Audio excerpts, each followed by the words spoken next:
হিজাবটা হচ্ছে যে সম্পূর্ণটাই তো নিজের একটা ব্যক্তিগত স্বাধীনতা। তারা কখনোই কারো ব্যক্তিগত স্বাধীনতা নিয়ে হস্তক্ষেপ করে না।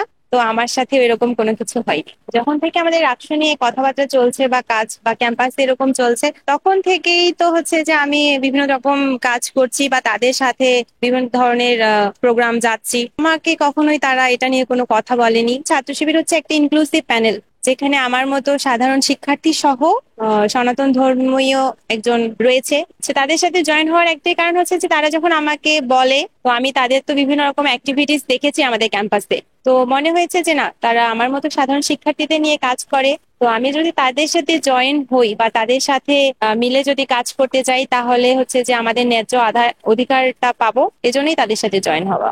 তো আমি তাদের সাথে কাজ করে এখন পর্যন্ত সব ইতিবাচক দিকই দেখতে পেরেছি।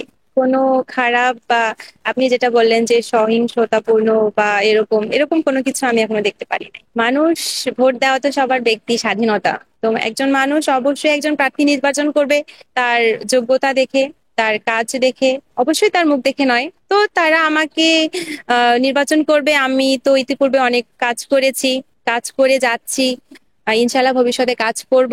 তো তাদের যদি মনে হয় যে না আমি যোগ্য, তো তারা আমাকে নির্বাচিত করবে। আমি কোনো রাজনৈতিক দলে নাই, ভবিষ্যতেও থাকবো না। যারা আমার মতো সাধারণ শিক্ষার্থীদের ন্যায্য অধিকারের আদায়ে কাজ করবে, আমি তাদের সাথেই কাজ করব।